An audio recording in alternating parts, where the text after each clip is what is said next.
গত কয়েকদিন আগে আমাদের দেশে একটি টপ অফ দ্য কান্ট্রি ছিল। দেশের সবচেয়ে বহুল আলোচিত একটি বিষয় ছিল আসিয়ার ধর্ষণের ঘটনাটি। সেই বিষয়টি কিন্তু ছোট্ট একটি বিষয় দিয়েই ধামাচাপা পড়ে গেছে, সেটি হচ্ছে তরমুজ। আপনারা দেখছেন তরমুজ ব্যবসায়ী শুধু মধু মধু বলে যে কথাগুলো বলেছিল, তার সেই কথাটিকে ভাইরাল করে আমরা কিন্তু আসিয়াকে ফেলে দিয়েছি তরমুজের চাপা দিয়ে। সম্মানিত সুধী, এগুলো কেন হচ্ছে? আমরা আজ কোথায় আছি? মাহে রমাদান, রমজান মাস, সংযমের মাস, বিরত থাকার মাস, গুনাহ থেকে বেঁচে থাকার মাস। এটি এমন মাস, এমন সময় পার করছি যে সময়টিতে শয়তান শিকলবদ্ধ হয়ে আছে, তালাবদ্ধ হয়ে আছে। এই অবস্থায় আমরা আজ কি করছি? আমরা কি পারছি সংযত থাকতে? আমরা কি পারছি? রমজান মাসকে আল্লাহ তাআলা 3টি পার্ট করে দিয়েছেন। প্রথম 10 দিনে আল্লাহ রহমত দিয়েছেন, দ্বিতীয় 10 দিনে মাগফিরাত, বান্দার গুনাহগুলো মাফ করবেন। আমরা এই দিকে নাই, অথচ মোবাইল খুললে আজকে তরমুজ নিয়ে হাহাকার, তরমুজ নিয়ে প্রোপাগান্ডা চলছে।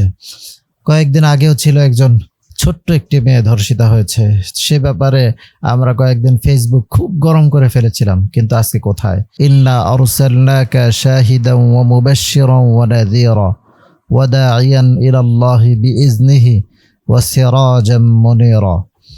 আল্লাহ রাব্বুল আলামিন তার প্রিয় হাবিব সাল্লাল্লাহু আলাইহি ওয়াসাল্লামকে এই পৃথিবীতে প্রেরণ করেছেন শাহিদান, সাক্ষী হিসাবে, মুবাশশিরান, সুসংবাদদাতা হিসাবে, ওয়া নাযীরান, এবং মানুষকে সতর্ককারী হিসাবে।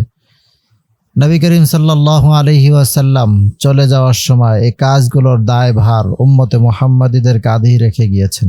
সম্মানিত সুধী, আমরা এমন এক জাতি, এমন এক সময় চলে এসেছি যেই সময়টা আমাদের ঈমানকে ধরে রাখা খুবই কঠিন হয়ে পড়েছে। আমরা একের পর এক বিষয় নিয়ে আমরা সমাজে লাফালাফি, সমাজে কথা বাড়াবাড়ি, আমরা বিভিন্ন রকমের পায়তারা চালাচ্ছি। আমরা করছি একটা, মনের ভিতরে আর একটা। এমনটাই হচ্ছে আমাদের সমাজে। একটি বিষয়কে কেন্দ্র করে আমরা সমাজটাকে ঘোলাটে করে ফেলছি। আজ দেখুন, গত কয়েকদিন আগে আমাদের দেশে একটি টপ অফ দ্য কান্ট্রি ছিল। দেশের সবচেয়ে বহুল আলোচিত একটি বিষয় ছিল আসিয়ার ধর্ষণের ঘটনাটি।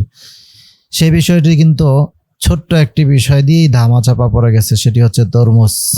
আপনারা দেখছেন তরমুজ ব্যবসায়ী শুধু মধু মধু বলে যে কথাগুলো বলেছিল, তার সেই কথাটিকে ভাইরাল করে আমরা কিন্তু আসিয়াকে ফেলে দিয়েছি তরমুজের চাপা দিয়ে। সম্মানিত সুধী, এগুলো কেন হচ্ছে? আমরা আজ কোথায় আছি? মাহে রমাদান, রমজান মাস, সংযমের মাস, বিরত থাকার মাস, গুনাহ থেকে বেঁচে থাকার মাস।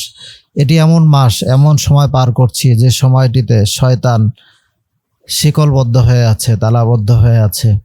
এই অবস্থায় আমরা আজ কি করছি? আমরা কি পারছি সংযত থাকতে?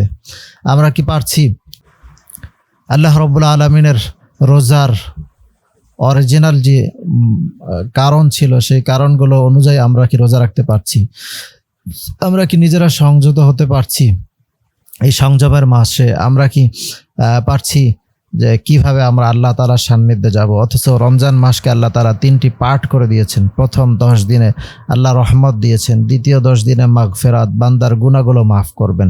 আমরা এই দিকে নাই, অথচ মোবাইল খুললে আজকে তরমুজ নিয়ে হাহাকার, তরমুজ নিয়ে প্রোপাগান্ডা চলছে।